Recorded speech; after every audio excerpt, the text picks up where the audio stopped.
Good morning. How are you today? Well, I think tomorrow is officially spring, but it's 50 degrees and it's sunny and it's not windy, so I'm getting a peek at spring.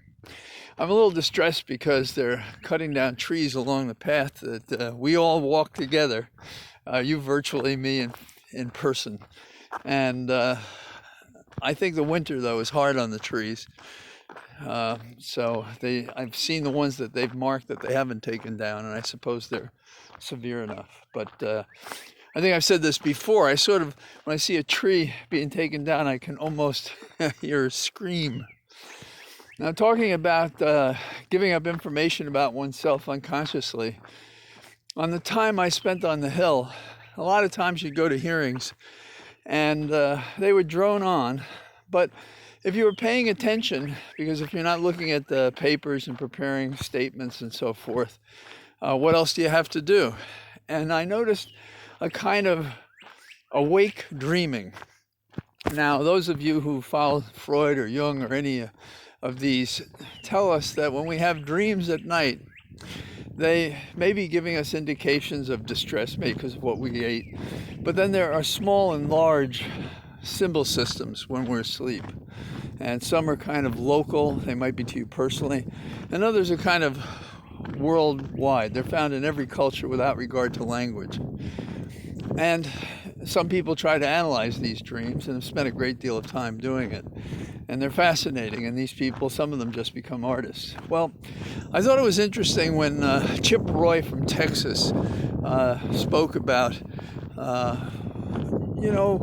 the oak tree, the height of the oak tree in Texas, in the context of a hearing having to do with alleged discrimination against Asians. And I thought this was him giving us information about his true feelings by this symbol system, which was his reaction to what was being talked about. And I don't think this is an exaggeration, because I've watched it over the years, particularly among Republicans. Democrats kind of leave it all out there. They don't need symbols often. They say it straight out, for good or bad.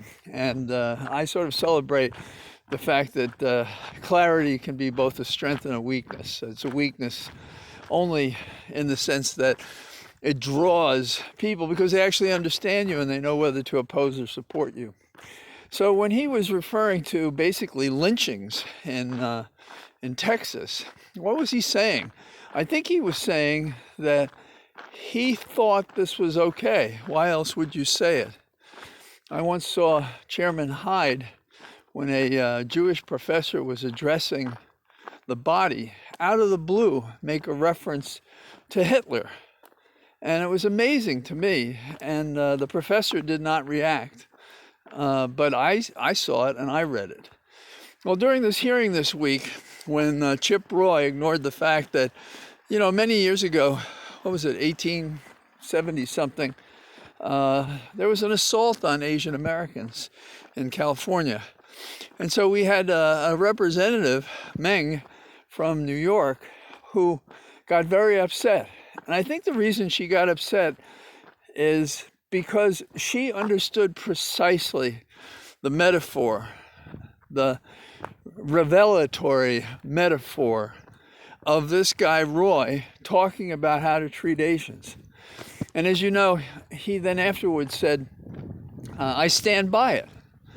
This is how open the racism in the Republican Party, racism, sexism, xenophobia, all these hateful things that America is opposed to in its writings and probably in the polling places this past November.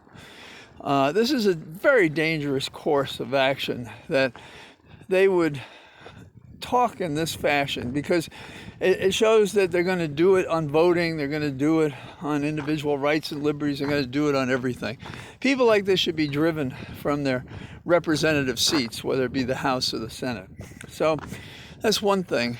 Another thing that I thought about is focusing on New York, which is beginning to look like the place where the first charge could come against the Trump gang, if you will.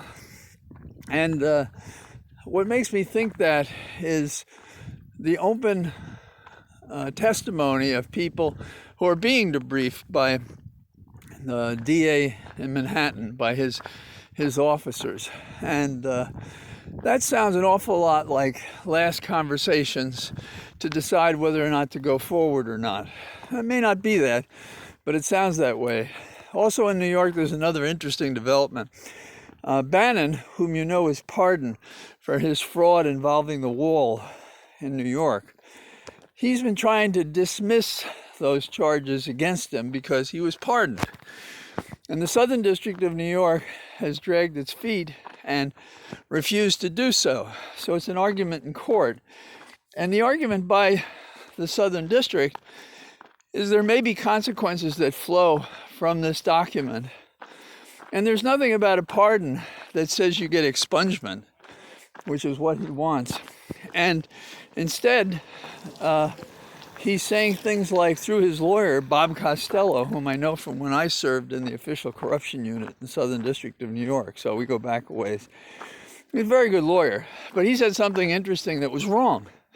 He said, after all, a man is presumed innocent until he's convicted. Yeah, well, there's a little asterisk to that, and that is, when you receive a pardon, you're admitting to the misconduct for which you're pardoned. And so, Bannon has admitted, by accepting the pardon, and there's Supreme Court cases on this, he has admitted to the misconduct by accepting the pardon. So he is not presumed innocent as a result of receiving the pardon. And in the worst case, he may find himself up against charges that were not covered by the Southern District, and charges that maybe can be brought in the state that are not covered by the pardon. So I can't hope for enough distress for him. So it's a beautiful day. I hope you're feeling the early spring day. And if you get out, enjoy it. Take a deep breath. And I'll talk to you tomorrow. Bye-bye.